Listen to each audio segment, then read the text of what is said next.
This too will pass. How you doing, folks? This is your Fatec immediate post-match reaction pod coming to you in association with Jersnet. Please check out Jersnet live on the Jersnet YouTube channel every Friday night at 9 p.m, every Sunday night at 9:30 p.m. My name's Alec Anderson and I'm coming to you from outside Ibrox on the night of Wednesday, 13th of May 2026.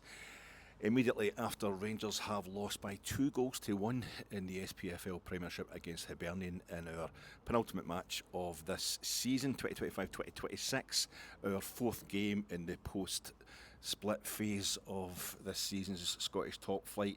The first time Rangers have lost 4 games in the top half of the split, the post-split phase of games, that last 5 games of the season, a system that's been in place since 2000-2001 season, and that was the last time Rangers had lost 3 games in a row back in 2000-2001.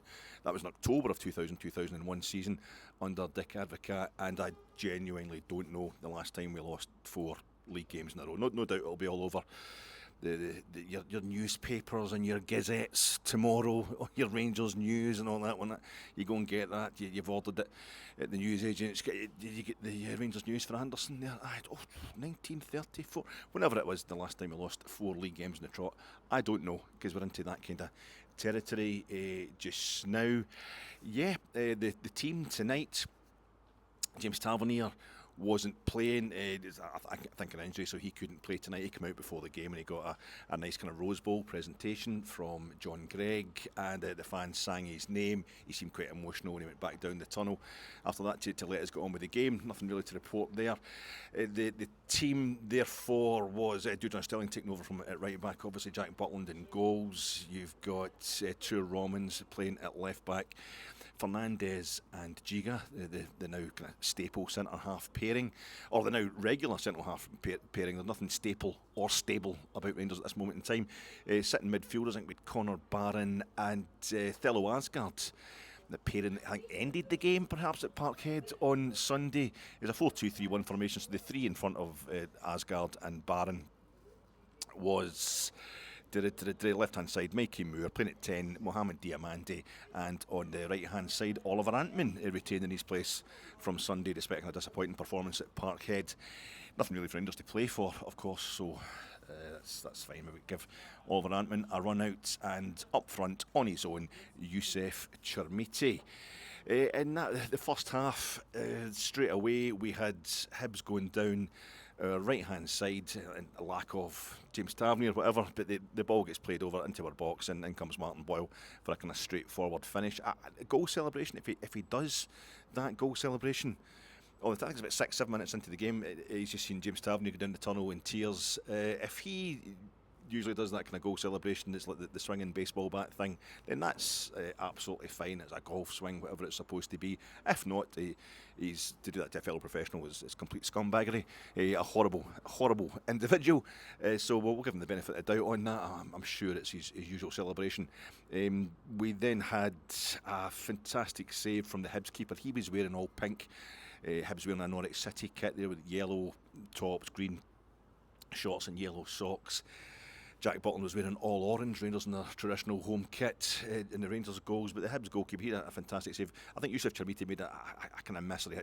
He nearly scored from close range up the other end of the pitch. For me, I'm sitting towards the Copeland Road end of the main stand. It was up at the Broomland Road side. Rangers traditionally shooting towards the Broomland Road in the first half, so it was a kind of bit far away. I couldn't really see exactly what was going on, but I think there was a faint chance of Chermiti getting a goal from close range, but it got parried out to the edge of the box. I think it might have been Connor Barron, it might have been Thello Asgard, I'm not really sure. Had a shot from the edge of the box. It seemed to be sailing into the top corner until a fantastic flashing pink, your late pink, the pink news save up to the top corner, the top right hand corner as I was looking at it from the Hibs keeper. The next kind of big point in the game, Rangers controlling the possession as always this season. Rangers controlling the possession, except when we're playing Motherwell, and not really getting anywhere. Hibs a couple of breakaways to build on their score. Nothing happened until it's towards the 41st minute. Villa Asgard wins a free kick with a bit of trickery at the edge of the Hibs box. It gets brought down there quite blatantly. They set up the free kick, and Asgard fires that thing straight into that top right hand corner, from which the Hibs keeper just made a fantastic save, but he had no chance with this one. A great view of that one from where I was sitting, even though the sun by this point was coming in, setting in the west, and it was kind of hit me in the side of the eyes there, coming through the gap between the Brimlin Road stand and the main stand. The sooner the maintenance men can get that sorted out, the better. I'm going to maybe write a wee complaint to Andrew Kavanagh about that one. It's beautiful. It looks absolutely gorgeous. It's a thing at this time of the year. The sun is setting on a Rangers season. And that was a fantastic goal. So that's one each, a bit more huffing and puffing. 1 minute of injury time. Come out in the second half, no changes from Rangers. We huff and puff, generally control the game, and Jack Butland has a fantastic save. It's at one each with about 4 minutes to go. He's a great save after our defence is all at sea. We make a lot of substitutions. We start doing the 5 substitutions. We didn't quite get young Raheem Robinho, Roberto Maguire on. I don't know what the stands. He was on the bench. He's also brought into the place James Tavernier. He was the only name on the bench I didn't recognise. But we'd have selected substitutions from my recollections would be Chukwani coming on. We had Majowski coming on, I think, for Diamandi.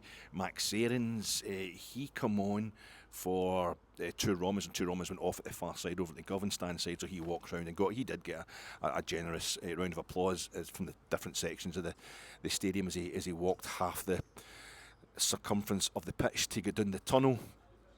Sorry, to sit on the bench. Who else did we have coming on? That was Max Aarons coming on for Two Romans with Majowski.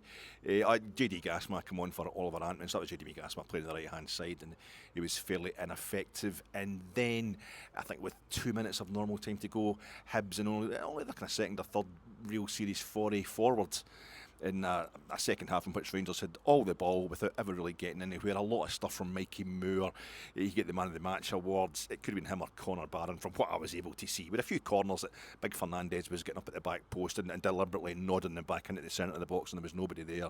Mikey Moore doing a lot of trickery, a lot of running, with the socks coming down to the ankles and beating 2 or 3 guys, but still having another 15 guys to beat because he's having to come so deep to take the ball as usual, or he's getting absolutely zero support when he does get the ball. But Hibs went down the right hand side and somebody was running along the byline. I think the guy's name's Scarlett. He's running along the byline. You wait for him to cut it back, and he just put it into the back of the net. He just put it straight across the goalie, straight into the bottom of the net. And that was it. The farthest straight through us. I don't know. It'll be an absolute bombskate, an absolute disaster for our defence. I don't know who in particular is to blame, but by that point in time, it was just at this point of the season, that's just the way things happen to be going. So that was it. It was 2-1 to Hibernian. Rangers have lost 4 games on the trot, all in the post-split phase of the season. We've got 1 game to go. We've got Falkirk away Saturday lunchtime. That's our last home game this season. I need to say my snagging items, my snagging list from last night's preview pod. Jonathan Demme is the director who did Silence of the Lambs and Stop Making Sense. I had a wee brain fart just right at the end of the process. I've watched Silence of the Lambs a few times. He's done a few other films, Jonathan Demme, and they Stop Making Sense. The live show, the Talking Heads live show from the 80s. That's one of my favourite concerts, recorded concerts of all time. It's an absolute classic. We all grew up. If you're my age, if you're in the mid to late 50s, you'll remember that from your earliest possible clubbing days. But he did that, and did I really forget it, or I'd like to, when my pods go on past the hour mark, I'd like to throw something in there to check who's actually still watching it, because I know my audience, and normally you'd be getting back to me, it's Jonathan Demme, Alec, it's Jonathan Demme. And no replies to that effect today, but never mind. I've only done about 10 pods in the last 11 days, all of which are at 1.5 hours to 1 hour 40 minutes long. Why would you start switching off after a while? There was that, and there was something else. I forgot. What else did I get wrong? My snagging item for my next pod is going to be forgetting what my snagging item, the second snagging item was for this pod. It was some. Oh, I said that's what it was. I said that Rangers had played. We would, the way the fixtures worked out this season, play the other 5 top 6 opponents. We would end up playing them all twice at Ibrox and twice away from home, but of course that's not true because we've only played Falkirk once at home, and we'll play them 3 times away from home, which is making it difficult for me to work out. Have we played anybody? Have we only had 18 home games this season then in the league? Because that'd be 18 home games in the league, and we had 3 home games in the qualifiers for Europe, so that's 21. You get your 4 group games, so that's 25. I was at our entire Scottish Cup and League Cup campaign, because I only do Ibrox and Hampden, so there was 3 games in each of those. It was 30, what am I? 25 to 31.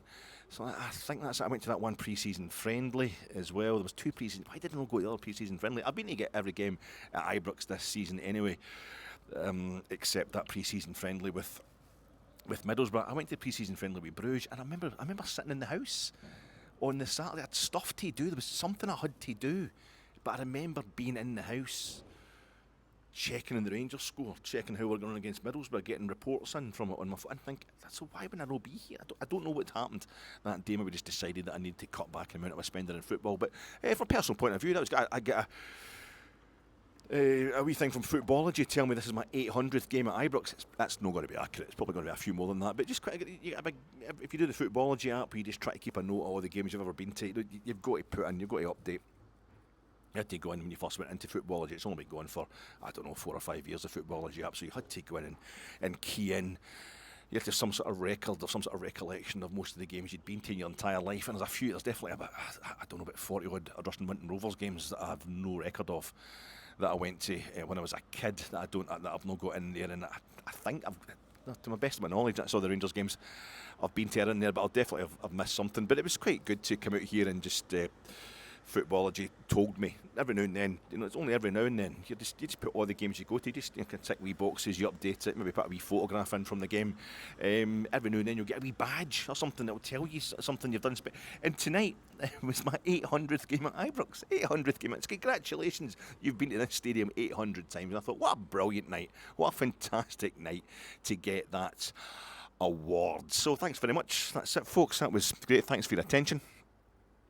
That's how you're supposed to do it. That's the reset. That's the factory set, and that's how match reports are supposed to go. Because I do a lot of rambling. I'm doing it even now. Even this is supposed to be and I'm supposed to be making a point here, but I do a lot of rambling with my text. My text. I'm doing a lot of rambling just now. The emotions have completely gone. Absolutely rudderless I am, aren't we all right now? A lot of rabbiting on, a lot of obfuscation, get into a lot of things, do a lot of kind of sideways jaunts down memory lane and stuff like that. But no, every now and then you've got to be reminded, what's the format? There's a base there, something that I'm playing off, something that I'm running it off. You know that there is a basic format to how these post-match reactions and any podcast really supposed to go. You do your intro, you set it up. Is it a preview pod? Is it a post-match reaction pod? Is it a midweek, kind of catch up? What are you doing? What's the nature of the game you're talking about? Is it a European game? Is it a cup game? Is it a league game? What's at stake here? What's your name? Who are you? Is anybody sponsoring your podcast there? And that's you. You're in the zone. So I just took it all right back down to the basics there, because I think that's what's going to have to happen at Rangers. We're going to have a wee reset. No, the great reset. We're going to have to. All your right-wing nut jobs are spreading garbage about the great reset, trying to keep the very people that they've kept in their place through financially exploiting them, ripping them off, and making them so pissed off that they now believe in these kind of conspiracy theories that are peddled by the very people who are the real conspirators on this planet. So the great reset is one of the things, but that's what we're going to have now at Rangers. We're going to have to get back to basics. We're going to have to remember what it's all about, because it's all over the place. It's an absolute shambles. Why is Danny Röhl staying? A lot of people have been asking. Danny Röhl himself yesterday confirming But on his own, I think it's Fraser, one of the guys who gets in touch regularly. Fraser's out in Australia, but he gets in touch. He's like, I feel as if we're getting gaslit with this whole Danny Röhl thing by the owners. And I said to him, that's funny you should say that. And that made me think, do you know something? I think it might be Danny Röhl who's getting gaslit, because he's sitting there yesterday in that presser, and he's the one that's telling us, yeah, I'm back to 100%. You know, he's doing the fatal. The chairman, I've got the backing of the chairman that usually comes a few days before you're sacked. I've got the full confidence, not just of the chairman, but all the owners and everybody that's above me really has been telling me that we're doing a great job. We're on the same page. You know, obviously we're not happy with the way things are going the last 3 games, but I've been here 200 odd days, and the first 190 were absolutely fine. So what's the big problem? What's the big problem? Which seems like a fundamental misunderstanding of what it's all about at Rangers and Celtic. What it's all about at our clubs, it's what happens in the final few days. Everything else is just getting you there. You're getting to that point where you then go forth. And in Danny Röhl's own words, you've got to be on point in April and May. This is when you claim titles. This is when you claim cups. That's the way he did it at Bayern. When he's part of the coaching staff at Bayern, that's one of the things that gives me faith in Danny Röhl, his background, Bayern, RB Leipzig, the German national team, a coaching involvement at 3 absolute coaching monsters. But for him to be sitting there and be saying that the chairman, we really need the chairman, we need, without an official statement, it'd be left to him to break it to us that he was definitely staying in his own, like marking his own homework sort of thing, in his own press conference. I would understand maybe that Andrew Kavanagh, Parag Marathi, Stig Inga Bjornaby, whoever in the background at Rangers, Gillespie, our new chief executive, might feel that coming forward and making a statement would make a bigger deal of it than it really is. And with us having made a big deal a few times already in the last year, the takeover itself and all the kind of public appearances and press conferences that required, and then having to sack Russell Martin and the kind of public appearances and pressers that required, and then having to sack Kevin Thelwell and Patrick Stewart. By that point, Andrew Kavanagh was just done with it. 2 minutes on Sky Sports, just went, we're binning them. That's that. They maybe felt that one more was just going to be too much. It would look shambolic for us to have a kind of club statement on the manager's future, the head coach's future. But I'm also now wondering if they were just thinking, it maybe makes it look like we're not necessarily backing Danny. You know, it maybe lets us off with it if things continue to be this crap and we have to get rid of him in short order. If we have to get rid of him in a few weeks or perhaps a few months, then we've not come out again and publicly backed him, so it doesn't look as bad on us as if they were hedging their bets. I would imagine there's going to be some sort of statement. There will have to be some sort of update on Saturday night, really, after this last game of the season against Falkirk. But tonight just sums up a lot of things that are nothing to do with Danny Röhl that are going wrong, and some of the things that might be to do with Danny Röhl and just the general anxiety and depression just now of the Rangers support, stuff that we're pissed off about that's not actually Rangers' fault any more than any other team ever winning anything is Rangers' fault because we're not doing enough to beat them, all the other teams. It's just the James Tavernier thing. It's typical. I'm saying to you guys last night, I don't care how Rangers got on tonight, and I don't really. Part of me thinks we should actually be losing all 5 of these games, lose all 5 of our post-split games. We've always won at least 2 of our top 5, top 6 post-split games. We've always won at least 2 of those 5 end-of-season games in the top flight in this century, and that's gone now. It already was. I haven't lost 3. We'd never lost 3 before. We'd failed to win 3 of our last 5 games before in the split era, but we'd lost 2 and drawn 1 a couple of times. But that's already the first time we'd lost 3 at all. Never mind losing 3 in a row. That's us lost 4 in a row now. You might as well go the whole hog. You might as well do it properly and just make sure that we lose all 5 of them. There's every chance that's going to happen the way things are going just now at Falkirk. But I didn't really care about this. I was saying to somebody, forgive me, I can't remember who was it. Was it Gaz? It might have been Colin Cameron. It's one of the regular boys that just keep this podcast going by getting in touch and keep me going as well. at times, and I'm chatting away to them online today, replying to some of their posts, and I definitely said to somebody, forgive me, guys, for not recalling exactly who it was at this point in time, but I said, I think I'm actually seeing this as a bit of a warm down. You know, I don't care about the result because I've cared about every single game so intensely this season. Everything seems to have been on the line all the time. Especially in the run-up, even the game on Sunday there, it was just Sunday that we technically were still in the league race. Had we even taken a point on Sunday, that's Hearts are champions tonight. If Hearts results, if the results had gone the same way tonight, the other results in the league. But tonight I was like, I don't care.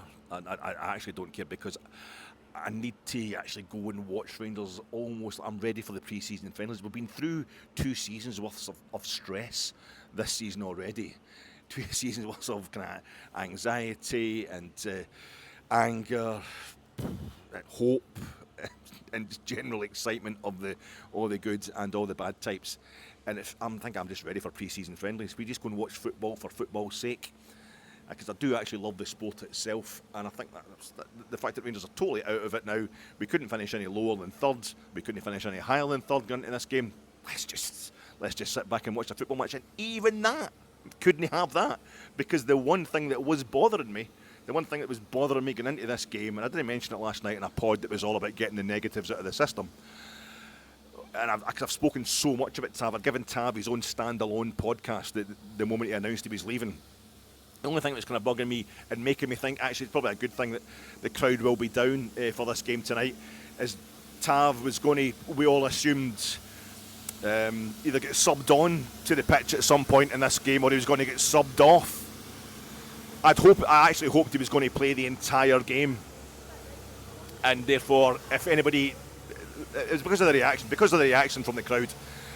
If any Rangers supporters were still really angry, as we all are, we're all gutted when we get so close to winning the title or have a chance of it and don't.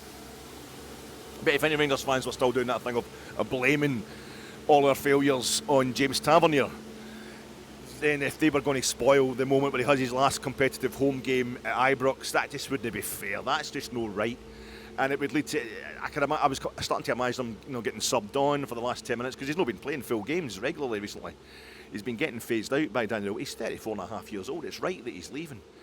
But I thought if he comes on as a sub or goes off as a sub and it's standing ovation time, there might be people who start shouting at the people. And there's this whole thing, I've seen it a lot. It's getting more and more pronounced on social media, on Rangers social media.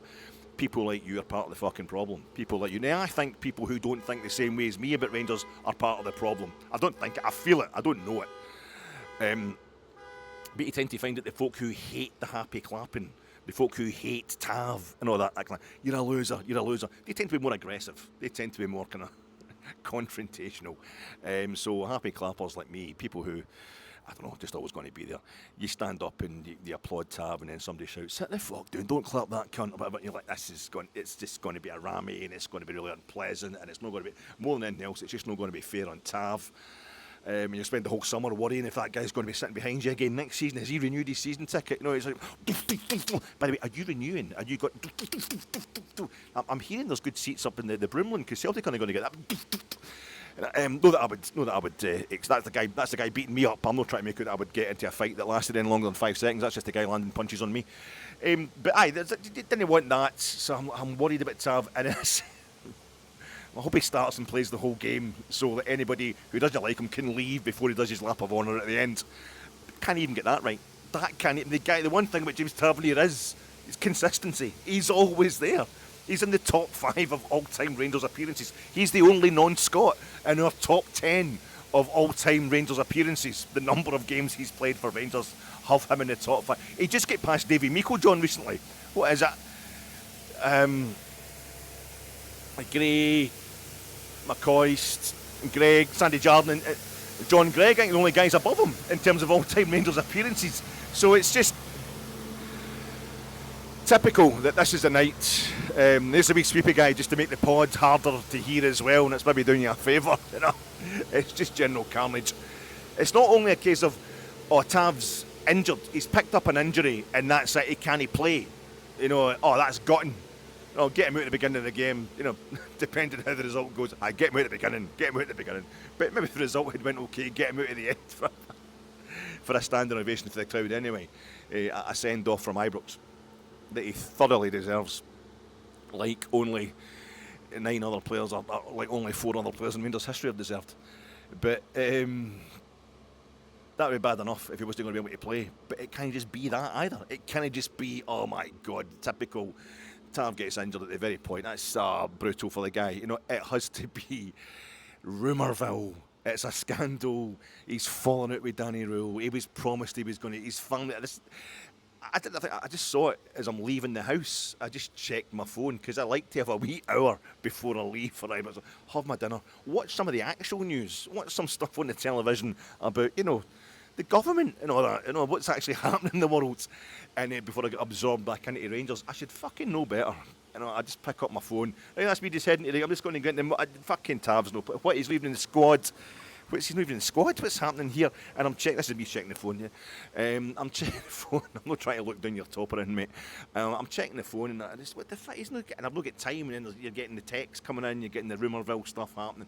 Well, I've got to get to the game. Jump in the motor, and I just listen to music in the way to. The road's very, very quiet in the way to Ibrox. It's got a really good parking spot as well. I don't know why. And I'm checking my phone as I can. I just get in, and Billy's there, and Billy's always good for the chat. He says, "What's happening, Billy? What's the stuff with Tav?" Oh, he's fucking right. He's turned up tonight, and he said, Röhl said to him, "We're only going to bring you on as a sub," and he's like, "Fuck that, no way, I'm out of here. You can't just treat me. My family's come up to see the game. They've come up to say Judio to me at Ibrox. I've got everybody here. This is supposed to be my big night. I'm a kid." And there's other boys standing around about just saying, "Who he fucking? He can't fucking tell who. He can't tell Danny Röhl what team to pick. He's not a manager, Tav. He's fucking leaving." I'm like, "We don't even know this is true, and we're all falling out about it. We don't even know this is true. What's happened?" And I've checked between. I like to keep my post-match reactions as immediate as possible, but I did have a wee fly look at my phone in the way around here, and I think the official line is just Tav. He got an injury. He was supposed to get an injection. That was it tonight that was going to make it. Of course, we got an injection, on Tuesday that was going to make him available to play in this game, but the injection's been put after Thursday, so he can't play in the game. And it's just not Tav wanted to. We can't risk him coming on, says Danny Röhl. It's just one of these things. I think it's all been kind of, I don't know, not hushed up, but the official line is it's just really sad that Tav can't play the game. And Tav certainly was sad to come on the park. But the rumour I'm hearing is that Tav stormed out and away he went. And to be fair, there was a part of Hamilton bus parked on Edmondson Drive. If you know the routine at Ibrox, if you're an Ibrox regular, you know that they put the cones along that last roundabout just before you get onto Edmondson Drive. This is coming for the west. If you're hitting the Broomland Road first, just basically the end of Broomland Road, that roundabout there, there's the cones will go across that to stop traffic going down Edmondson Drive. But there was a van, there was a big a bus, a big parts of Hamilton bus parked funny. And I don't know if that was the players all jumping back on the bus to go and chase Tav in his motor to try and get him to come back, Tav. At least get yourself.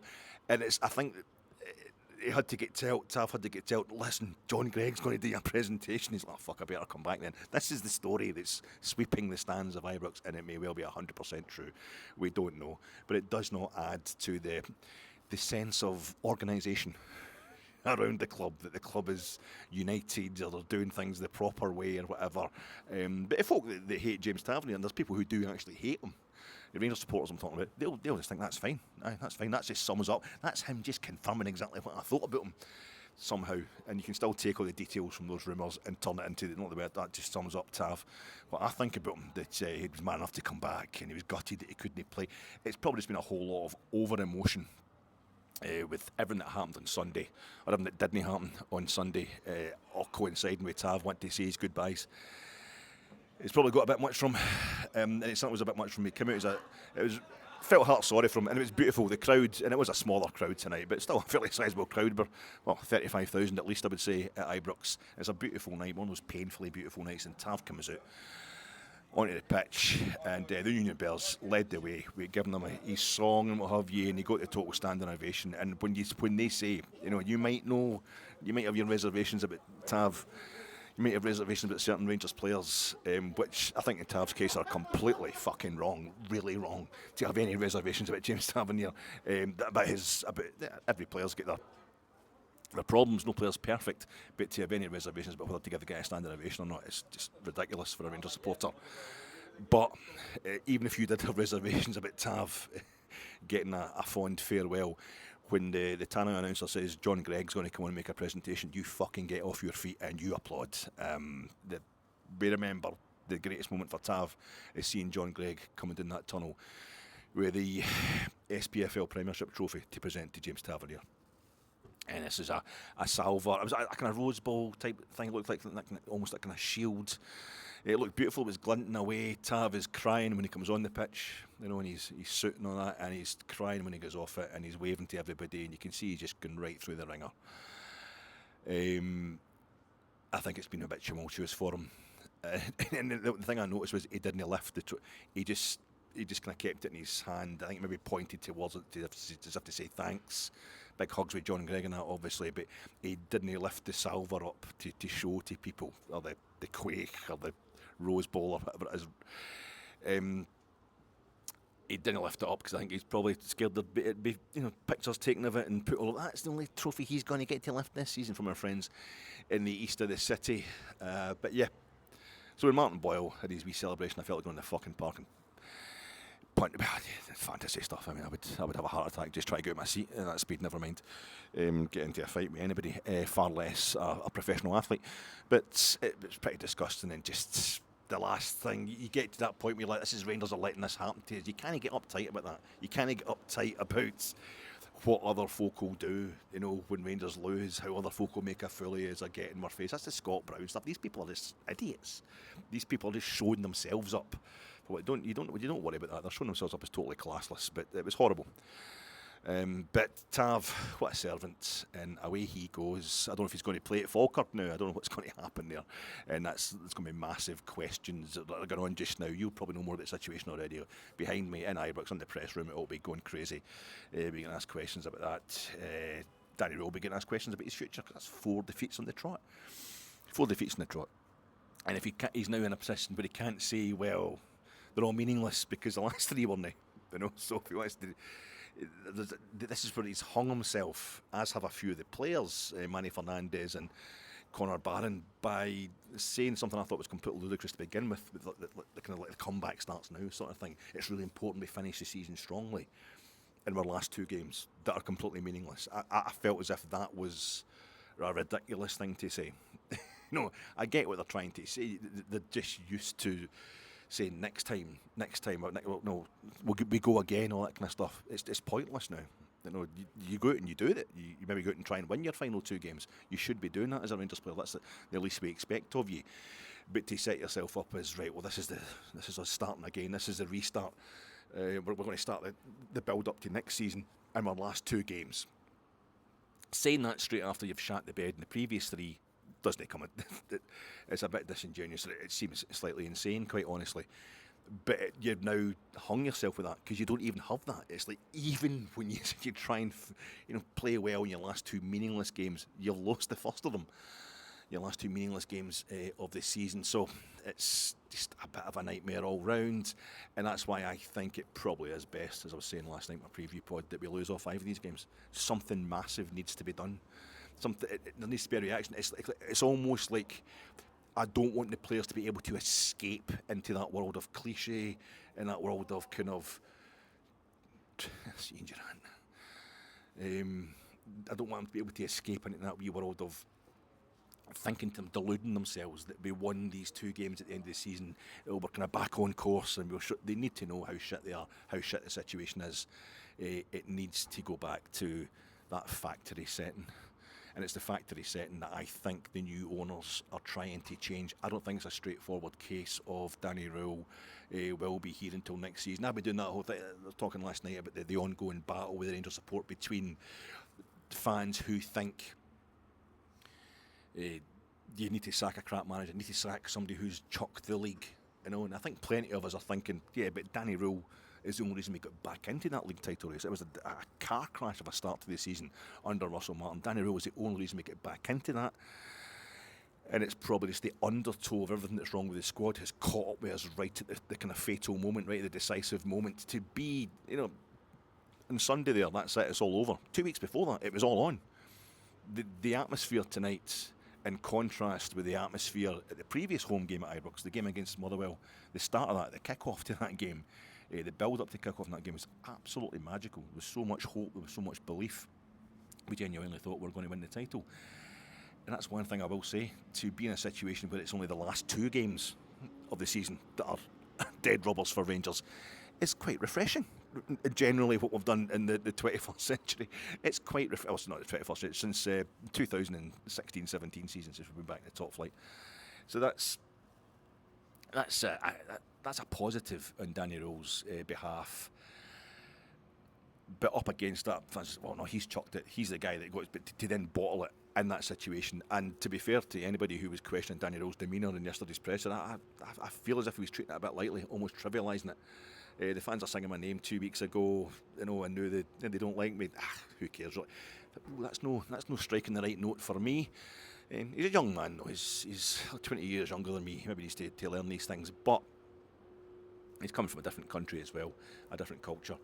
But maybe a bit lost in translation. But I don't think it's and I'm making it, we can't keep sacking managers. I'm very much we can't keep sacking managers because we need to get something solid around which to build everything. You need to get a core.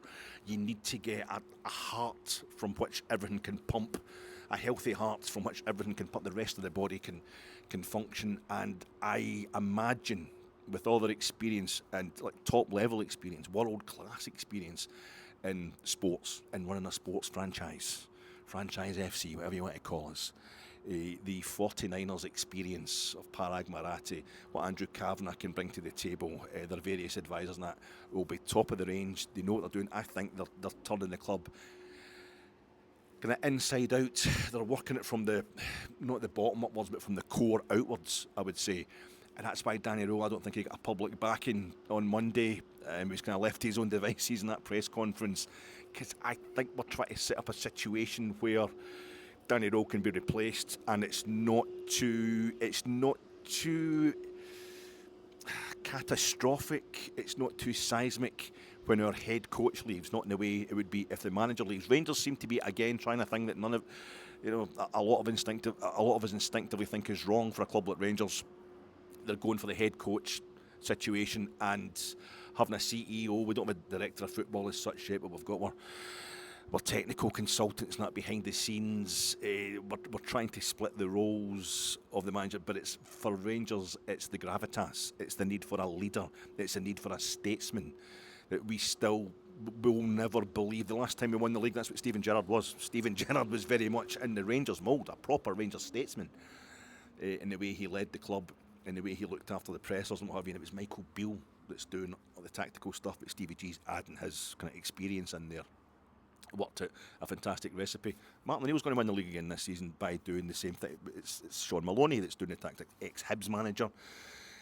Worked, of course, in Belgium, worked in the Belgian national team, didn't he, with Roberto Martinez. So he'll know, Sean Maloney, he'll have the coaching stuff sussed inside out, and so he'll apply all the technical stuff, and Martin O'Neill will say yeah or nay to the various plans and how he thinks they're going to work, and he'll just get in the dressing room and get in the players' faces on the training pitch and get them psyched up or psyched down, whatever way he thinks he needs to do it. So we still feel that's the way to go at Rangers. So it's like a club of our size needs a kind of acting president instead of a manager, really. I don't know if the 49ers are making a mistake by trying to go against that format, but I think they're definitely trying to change what's going on at the heart of the club and just build out the way. The moment that gets me is, it's a kind of recap here in the season in general. We've got one game left to go. And it's to answer the kind of hullabaloo that's no doubt going to be surrounding Danny Röhl now after everything that happened tonight. I think the moment last week where we thought Danny Röhl might be going to Wolfsburg, it felt right. Not in that, the rumours weren't true and Danny Röhl isn't going to go to Wolfsburg. Maybe he will yet go to Wolfsburg. But that suddenly felt like a new way to negotiate the hurdles of having the players maybe being bought by somebody who isn't necessarily the guy that's going to be training them, going to be coaching them, and going to be coaching the first team. You've seen it before. You see it at Chelsea. Chelsea basically it's the players that are running the team. We don't have the money of Chelsea, and hopefully we don't have the kind of carry on, the kind of circus that's going on there either. But Chelsea, over the years, they'll tell you we've won leagues and won a couple of Champions Leagues and all that, and it's been just a merry-go-round in the manager's seat. But we've kept it going in a certain way. It might be the same thing at Rangers, but we're aiming for that. It felt like Danny Röhl to go to Wolfsburg, where we're actually getting some money from Wolfsburg, and it's not a sacking as such, and yet it also doesn't really feel like we're having a successful manager pinched off us by a massive club. Wolfsburg are playing in a massive league, and they've got much more money than us. But it felt, this could be the way things go. Right, Danny Röhl got us to a certain point, but we've not had to announce that he's a caretaker manager either. He just got us to a certain point, and changing the head coaches now is a kind of a more natural thing, and we get in the next guy and he gets us to a certain point. Maybe we've only got one dead rubber game next season, or we lose the league on the last day of the season, something like that. I'm happy, clear progress, because that's what's going to have to happen. But a reset is required. Sorry to keep repeating that, but that's what it feels like. When Graham Souness came in, I'm old enough to remember, I was sitting 40 years ago, last home game of 85-86 season, the news is coming in that Hearts are 1-0 down to Dundee up at Dens Park, and Celtic have got the goal difference. They have beaten St Mirren 5-0. They beat them, and they end up, I think it was a 3-goal swing Celtic were going to have to get if Hearts lost by a single goal. Celtic were going to have to win, I think, at least 4-0. So they go and win 5-0 that day. And we're watching, it's Graham Souness and Walter Smith are getting announced to the crowd.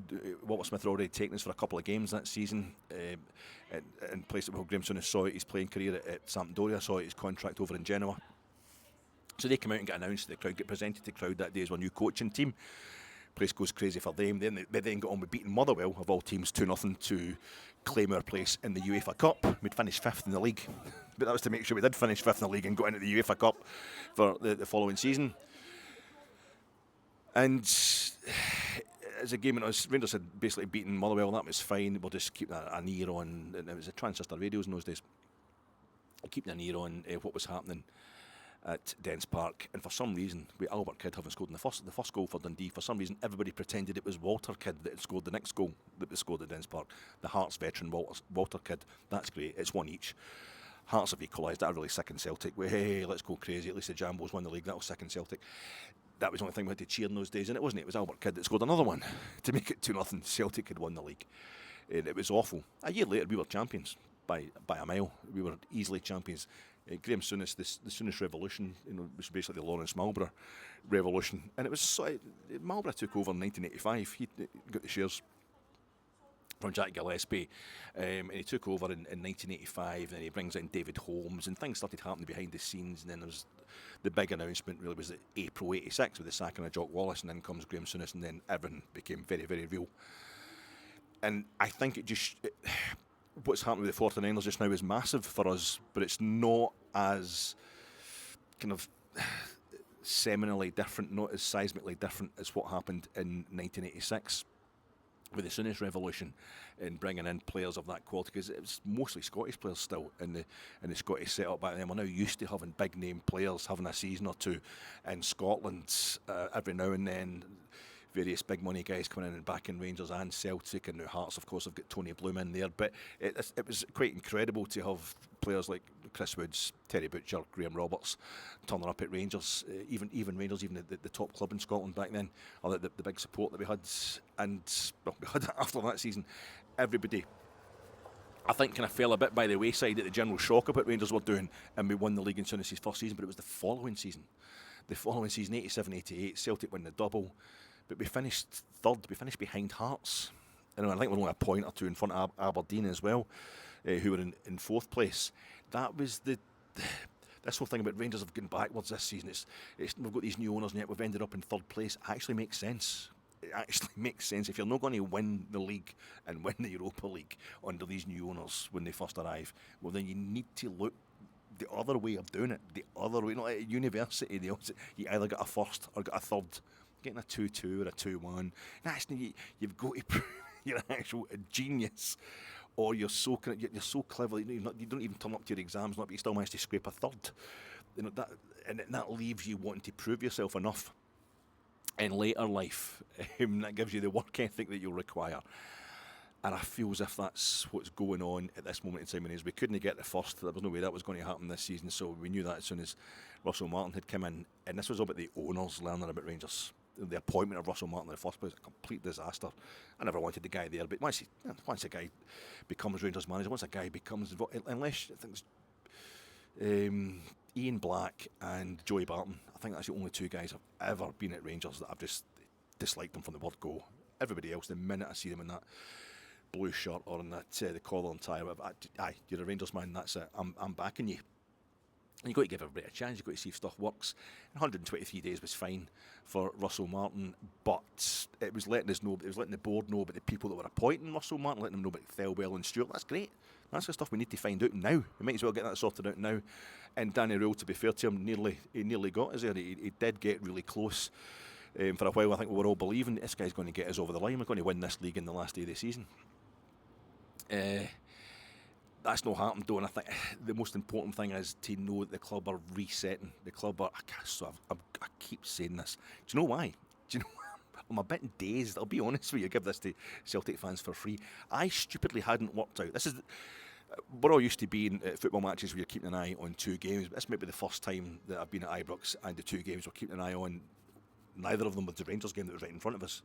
Neither of them. It was everybody just sitting checking their phones to see how Motherwell were getting on against Celtic, see how Hearts are getting on against Falkirk, because it makes such a difference to life in general, especially for Rangers supporters. We do not want to see Celtic getting a fifth straight title. We don't want to see Celtic. If Hearts can do it, it's not going to make up completely for the fact that we didn't win the title.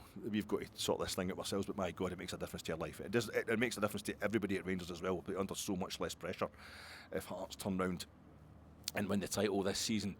But I think it will need to be a turnaround now. I had actually forgotten we had Motherwell taking the lead early on, and even then I was thinking it's too early. I said to the boy next, he's announcing the scores, he's checking his phone the whole time. He said to me, Motherwell 1-1, and a few cheers on about Ibrox. And I think it's a bit like in the old days. It used to be the penalty shootouts. We had penalty shootouts in the old days before everybody got well practiced at them. It used to be the team that missed the first penalty would always end up winning the penalty shootout. Because they get their tragedy out the way first. And let them kind of. Everybody used to get so much more affected by nerves in penalty shootouts than they do now. And it's a bit like that with these kind of games. The team that scores first now, I think that's transferred to the games, certainly games that feature Celtic as an opponent, as somebody you're up against.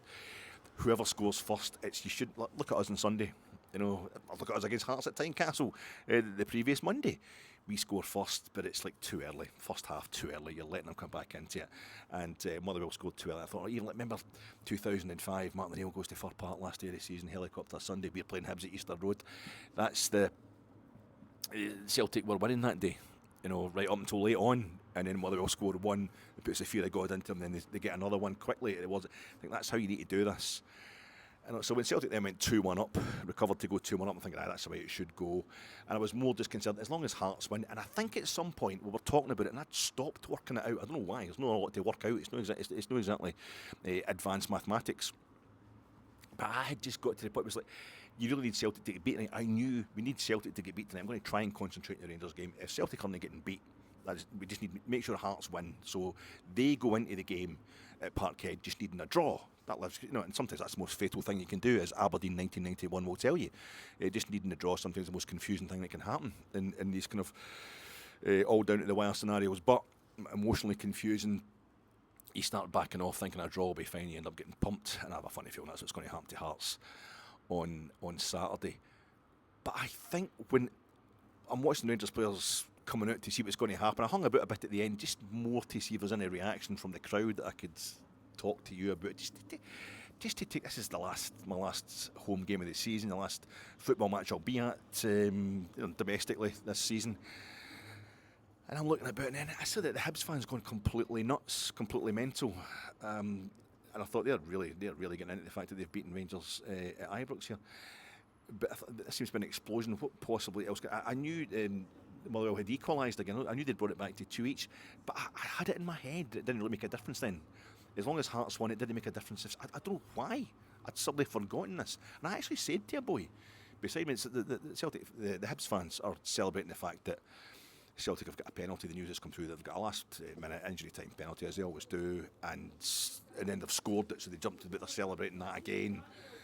But I don't really blame the Hibs fans for that, because Hearts are their big rivals. So the last thing they want is Hearts to win the league. And I was thinking the night, how good would it have been 10 years on, for us to be celebrating in the face of Hibs fans that the Jambos had kind of produced the kind of history they produced in the 2016 Scottish Cup final. That was never going to happen. It's just not that kind of season at all. But I think, why are they? And I turned to a boy, a younger guy, and he's looking at me. There's boys running about me shouting, "Fucking typical, they bastards!" I can't. Who had that in their fixed odds? Who didn't have that in their fixed odds? Celtic were going to get a dodgy penalty right at the end. And I'm thinking, that's fine. And this boy he's looking at me, and I'm going, doesn't really matter. I mean, the main thing is, as long as Hearts won, a draw does them at Parkhead, and that was the best that was ever going to happen. And he kind of agreed with me now, away he went. I hope he's not repeated that to anybody, because of course Celtic winning that fucking game means, if they'd drawn that game with Motherwell, I think I didn't dare to believe, and it worked too well. If Celtic hadn't got that last minute winner, then Hearts would if Hearts avoided, I think it'd be a 4 or 5-0 defeat at Parkhead. Hearts could lose like 3-0 and still win the league on Saturday, which would be the perfect bloody revenge for what happened to them in 1986, almost like the same goal difference involved. But of course, Hearts need to draw the game. They need to get something from that game at Parkhead, and of course, double bind, Hearts will have finished. I think they'd finished their game against Falkirk probably. They're parading around the park or whatever to say thanks to their fans for an amazing home season at Tynecastle, and well done Hearts on that. Fair play indeed. Unbeaten all season at home at Tynecastle. And then they'll have heard the news that Celtic, it actually be that, we might go to Parkhead just needing not to get beat by more than 4 goals to win the league, and then suddenly, right, we've got to get a point. So they're gutted, and Celtic they've got extra motivation, they have extra excitement, they're totally buzzing getting into this game. So it's absolutely horrible. Everything that can go wrong really is going wrong, even if it's we're relying on somebody else to win the league. Not only are they letting it's not the fault of Hearts. Celtic are doing very well, exploiting all the help they're getting from referees, but it's still done in a painful fashion. It's been a tortuous season.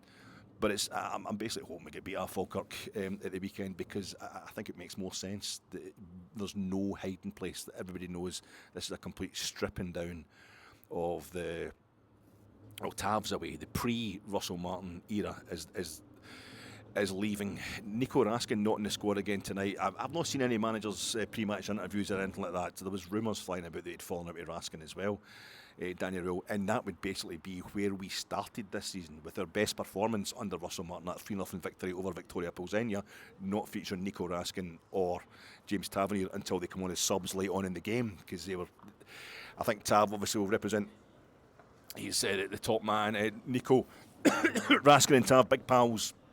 If there's any kind of clique or any even hints of doubts in the manager, they too would be the guys in the dressing room that were embodying that, or were able to influence that, or stoke that, or quell it, or whatever. And if it wasn't going according to Russell Martin's wishes, well, then they'd be the guys you have to get rid of. And I remember we beating Pilsenia 3-0 under Martin. Very, very impressive performance. And the scoring stopped when Nico Raskin and James Tavernier come on the park, and I thought that maybe will do them good. And that may be, just sort them out. It will put them in their place and let them know they've got to screw the nut if they want to be part of this. But I suppose that was a short podcast, 53 minutes. You don't want to look like you're trying to, dodge the issue because Rangers have been beaten. But I'm doing too much podding these days, folks. I think I'm actually grinding to a halt. And when I get really tired, I can't stop talking. When I've got more energy and I'm a bit fitter, you'll get sharper podcasts. Believe me. But it's just everything that can go wrong basically has gone wrong. I equate it with, I don't know, posh folk. We've got the money now. We've got the money, so I'm not panicking. It's like posh. I see actors on the television who, Cumberbatch or Keira Knightley and depending that Cumberbatch is very good, but Keira Knightley I think is utterly shite. And I see so many other actors and writers that are getting their stuff published. Not that I'm jealous or anything, just because they're posh, just because they've got the contacts, and just because they've been raised in a way that posh schools, private schools. This is the whole thing. It's like, why are these working class kids underachieving? 9 times out of 10 it's because they're not getting a meal in them and they're not got a stable background, maybe. You need that solid core. You need that start in life. Now, I see lots of... Johnny Vegas talked about this. Johnny Vegas talked about he was heavily into the grunge movement when he was a teenager, and he would be out in the streets of wherever it was, Warrington or whatever rugby league place he comes from. Or did he go down to London for a spell? He really lived the whole grunge lifestyle, which involved being homeless, which involved living in park benches and things like that. And he says the number of times you'd be chatting away to people and they'd be like, fuck yeah, man, it's fucking, they'd be writing the same vibe and they'd know all the same bands and they'd be dressed in the same clothes and they'd talk the same kind of argot, and then suddenly the BMW or the Range Rover would pull up and mummy and daddy would be taking them back home to their house in the country. You know, he's been playing at it. Whereas these guys are actually living it. Like, punk versus disco. So many fucking middle class wanks. Upper class bastards were exploiting the whole punk thing, just getting into it. Whereas, you know, you're working class. Well, I was into both of them, obviously, because you should be into everything. But disco's, you get to wear nice clothes, nice dancing. It's lovely music. It's got the hint of luxury. If you don't have luxury, that's what you want. That bit of glamour is what you want. The reality might be seriously different, as Saturday Night Fever brutally showed, but that's why it's kind of aspirational. You also get Summer of Sam, good film for all that kind of, I'm not trying to come across like I'm some sort of social commentator who's researched all this stuff himself. But Rangers now are the posh shows. We usually, the biggest one, the one you'll come in contact with most often is the summer intern who's working for no money, for no wages. So they get that start in life, they get that training that people coming out of working class backgrounds just cannot afford. So we get this whole idea that we're stupid, we're idiots, man. We're fucking far more talented. You know, give me Stephen Graham and Stephen Graham. The beautiful, the absolutely translucent. What's her name? Oh God, this is England. Oh, fuck, sorry. The brain's gone, folks. It's cold, it's late, I'm really depressed. As I say, I'm absolutely... The concentration was shattered by what I realised at the end had happened there at Fir Park tonight. It's fucking brutal. It's absolutely brutal. Can't even... I actually feel more sorry for Hearts than I do for Rangers. We've made our own bed. Vicky McClure. We've made our own bed, to lie in. But I feel as if we've now got owners who at least have got the money. Usually the payment we usually want is trophies. Fans like us, we need trophies to keep us going, and that brings on the maybe access to the Champions League or whatever, and you get the money through that, and that keeps the fans going. We've at least got owners who can. It's almost like we're working a full summer without having any wages. They're able to make up for that shortfall with the cash they've got, and they're going to have to. They're going to have to this summer spend and give us hope that way, because I've got absolutely nothing from the competitions that were involved in this season. The involvement in those competitions was pretty poor. I'm trying to think of a way to finish this, guys. James Tavernier. What I'm trying to say, Danny Röhl, started Danny Röhl. I'm neither up nor down about it, and I think it will. He may end up. I wouldn't be surprised if he still walks, if he still goes. And it might happen when I'm going to Wolfsburg or something like that. It's strange, it's different. It's not straightforward sacking territory, but neither can even somebody like myself who thinks we should keep Danny Röhl. We need that bit of stability. I don't think the stability is necessarily coming from the manager's seat or the head coach's seat anymore. I think something's definitely afoot in a positive way from the new owners. They're having a look at this, and I think we're going to get people in positions above Danny Röhl that are going to provide the real stability, and that's where it should come from as well. And I think the players are going to be absolutely. There's going to be a massive clear out, and it's basically the third clear out we've had this year. There's going to be a massive clear out, and things are going to change.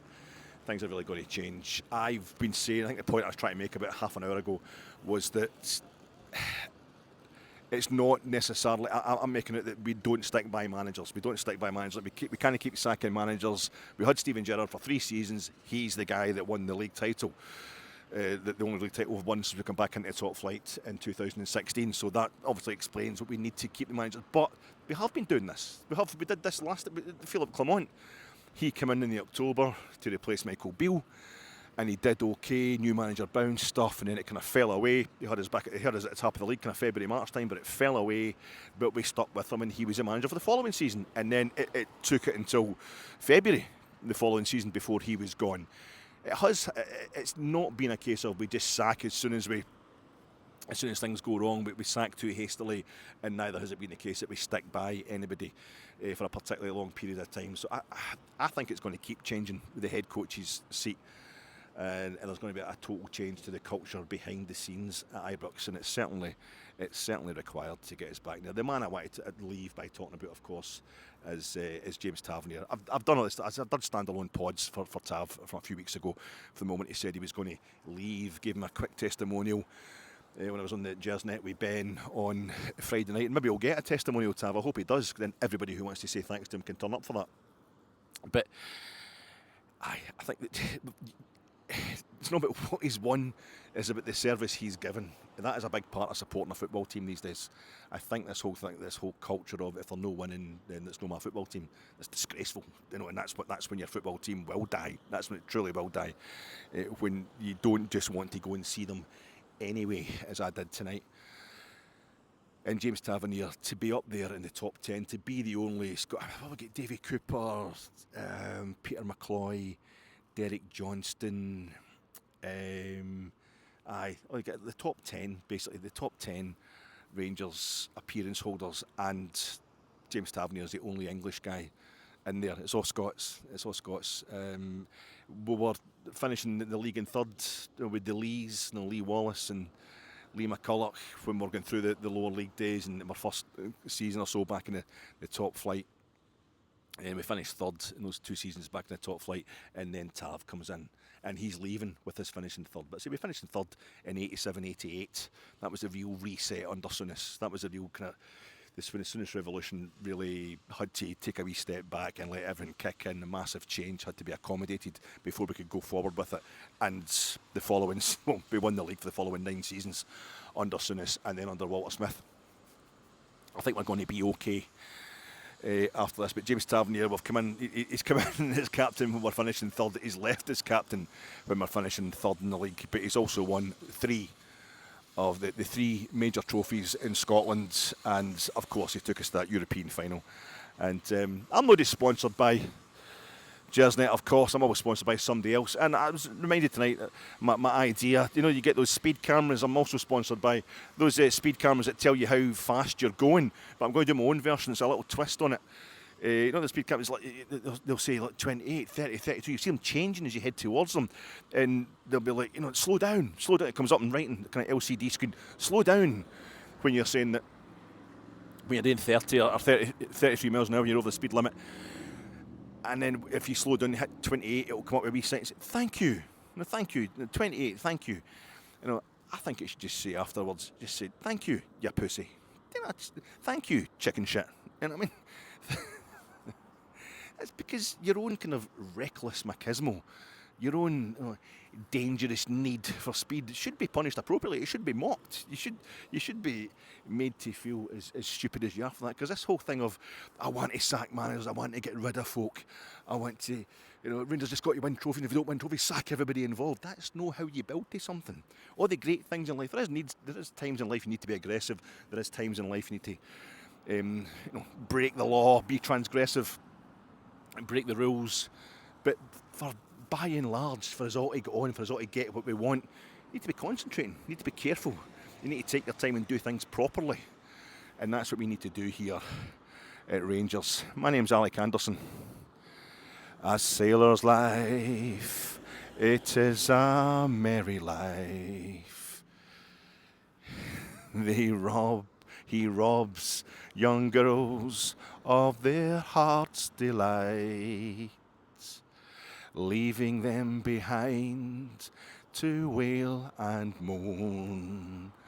They never know when he will return.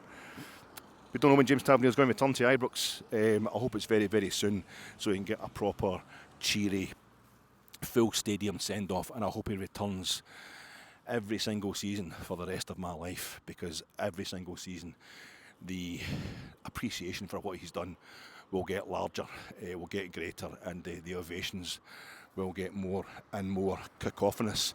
Thanks very much, troops, for your time. I swear I will give you a short pod. It's just Rangers keep getting shit wrong. Disastrous stuff keeps happening, and it would look like I'm chickening out of the situation.